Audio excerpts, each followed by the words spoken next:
الحمدللہ رب العالمین والصلاة والسلام علی سید المرسلین اما بعد اعوذ باللہ من الشیطان الرجیم بسم اللہ الرحمن الرحیم۔ معزز سامعین و حاضرین و ناظرین، آج آپ سورہ توبہ کی آیت نمبر 34 سے ترجمۃ القرآن اور مختصر تفسیر سماعت کریں گے۔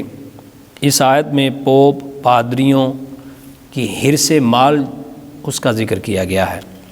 فرمایا یا ایھا الذین آمنوا ان کثیرا من الاحبار والرہبان لیأکلون اموال الناس بالباطل ویصدون عن سبیل اللہ۔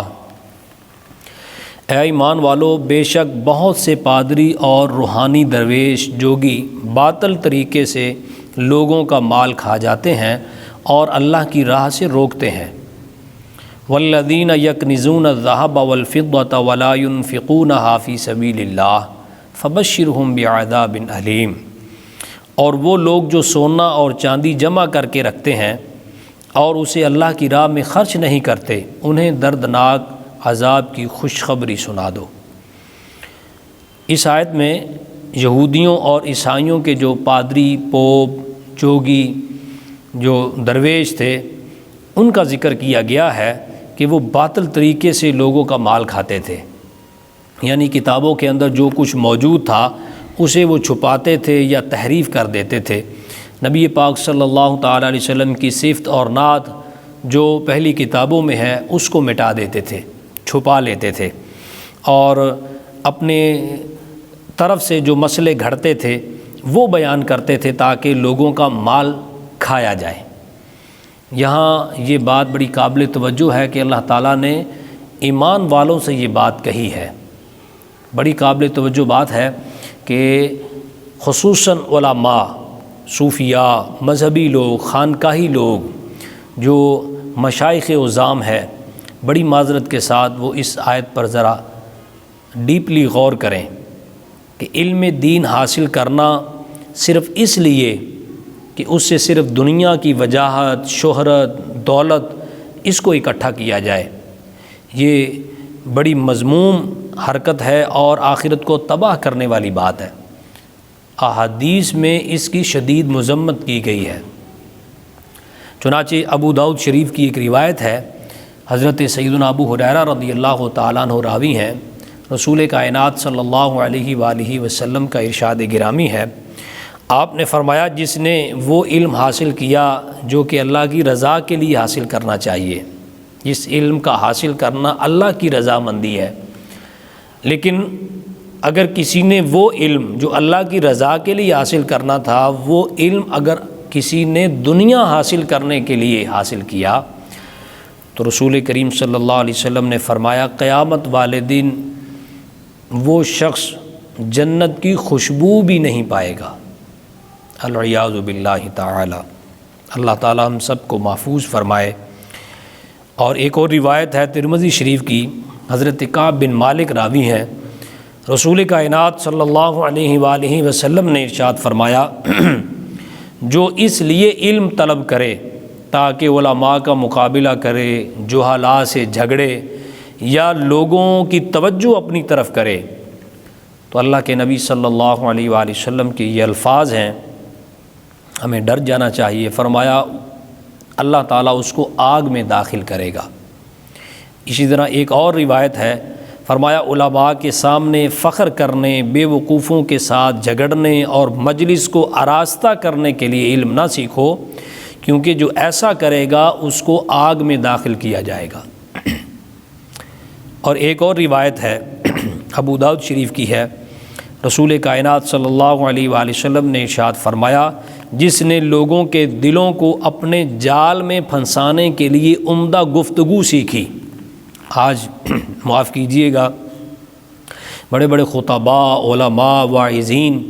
بڑی بات بنا کے، بڑے شد و مد کے ساتھ، اور اس کو بڑی بنا سوار کے اس لیے کرتے ہیں کہ لوگ ان کے جال میں پھنسیں اور لوگ واہ واہ کہیں، ان کی شہرت ہو اور وہ لوگوں میں جو ہے وہ مانے جائیں۔ تو میرے بھائیوں، ہمیں ڈرنا چاہیے کہ رسول کریم صلی اللہ علیہ وآلہ وسلم کا فرمان، اور کتنا سخت ترین یہ الفاظ ہیں، میں بیان کرتے ہوئے ڈر رہا ہوں کہ کہیں مجھ جیسا انسان بھی اس کا شکار نہ ہو جائے۔ اللہ تعالی ہم سب کو محفوظ فرمائے۔ فرمایا کہ جو لوگوں کو پھنسانے کے لیے عمدہ گفتگو کرے، فرمایا قیامت کے دن اس کی فرض عبادات اللہ قبول نہیں فرمائے گا اور نہ ہی اس کے نفل قبول فرمائے گا۔ اللہ تعالی ہم سب کو پناہ عطا فرمائے اور اللہ تعالی ہم سب کو محفوظ فرمائے۔ اللہ تعالیٰ اپنی رحمتوں کے حصار میں ہم سب کو رکھے، اور ایسی اگر نیت ہماری ہے تو اللہ تعالیٰ ہمیں معاف فرما دے اور آئندہ سے ہمیں دین کی سچی تبلیغ کرنے کی توفیق اور ہمت عطا فرمائے۔ اس میں اگلے حصے کے اندر اللہ تعالیٰ نے فرمایا والذین یکنزون الذھب والفضة ولا ينفقونها فی سبیل اللہ، اور جو لوگ سونا اور چاندی اس کو جمع کرتے ہیں اور اللہ کی راہ میں خرچ نہیں کرتے، انہیں دردناک عذاب کی خوشخبری سناؤ۔ یہاں کنز کی جو تفسیر مفسرین فرماتے ہیں کہ وہ کنز جس کا ذکر قرآن پاک میں ہے کہ وہ عذاب کا باعث بنے گا، وہ مال ہے جس کی زکوٰۃ ادا نہ کی جائے۔ جس مال کی زکوٰۃ ادا کر دی جائے وہ مال آخرت کے اندر عذاب کا سبب نہیں بنے گا۔ اگلی آیت میں اللہ تعالیٰ نے فرمایا کہ جو مال جمع کرے اور زکوٰۃ نہ دے، اس کا حق ادا نہ کرے، اسے قیامت والے دن کیا ہوگا؟ فرمایا یوم یحمى علیہا فی نار جہنم فتکوی بہا جباہہم وجنوبہم وظہورہم۔ فرمایا جس دن وہ مال جہنم کی آگ میں تپایا جائے گا، پھر اس کے ساتھ ان کی پیشانیوں اور ان کے پہلوؤں اور ان کی پشتوں کو داغا جائے گا، اور کہا جائے گا ھذا ما کنزتم لانفسکم فذوقوا ما کنتم تکنزون، اور کہا جائے گا یہ وہ مال ہے جو تم نے اپنے لیے جمع کر رکھا تھا، تو اپنے جمع کیے ہوئے مال کا مزہ چکھ لو۔ اللہ تعالی ہم سب کو اس بات سے بھی محفوظ فرمائے کہ ہم اپنا مال جمع کریں۔ یہاں مفسرین فرماتے ہیں کہ یہاں جو مذہبی لوگ ہیں، جن کو لوگ نذرانہ یا ہدیہ پیش کرتے ہیں، انہیں تو خاص طور پر چاہیے کہ ان آیات پر غور کریں کہ وہ دین کے نام پر پیسہ لیتے ہیں، اور انہیں کوشش کرنی چاہیے کہ وہ زیادہ سے زیادہ دینی کاموں میں خرچ ہو، اپنے اہل و عیال پر خرچ ہو، اس سے اپنی جائیداد نہ بنائیں۔ اگر جائیداد بنانی ہے تو اس کے لیے وہ علیحدہ کوئی کام کریں، کوئی کاروبار کریں یا کوئی تجارت کریں۔ جو لوگوں کا دیا ہوا نذرانہ یا جو ہدیہ ہے اس کو دین پر ہی خرچ کریں، ورنہ معافی مشکل ہو جائے گی۔ تو اس لیے ہمیں غور کرنا چاہیے، خصوصاً خانقاہی لوگ، مشائخ عظام اور علماء جو، ان کو چاہیے کہ اگر انہوں نے اپنی کوئی جائیداد بنانی ہے اور وراثت کوئی چھوڑ کر جانی ہے اپنے خاندان کے لیے یا اپنے بچوں کے لیے، تو اس کے لیے علیحدہ تجارت وغیرہ کریں، کوئی کاروبار کریں۔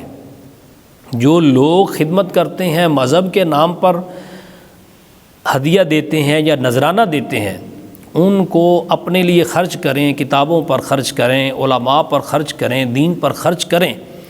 گھر والوں پر بھی خرچ کریں، لیکن ان کو جائیداد نہ بنائیں۔ اور اگر ان کی زکوٰۃ نہیں ادا کرتے تو اس کے لیے تو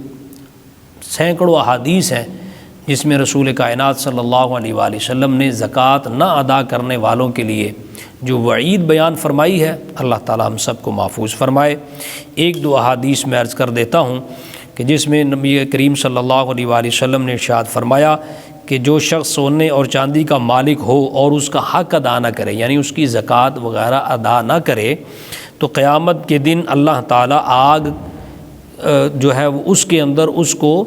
گرم کرے گا، مال کو، اور گرم کر کے تپا کر پھر ان کی پیشانیوں پر ان کی پشتوں کو داغا جائے گا، ٹھنڈے ہو جانے پر پھر ان کو گرم کیا جائے گا۔ اور جو اپنے جانوروں سے زکوٰۃ ادا نہ کرے، اونٹ ہیں یا گائے بھینس ہیں یا بکریاں ہیں، تو ان کے بارے میں بھی حدیث شریف میں آتا ہے کہ وہ اونٹ موٹے اور فربا ہو جائیں گے اور انہیں میدان کے اندر لٹا دیا جائے گا اس شخص کو جس نے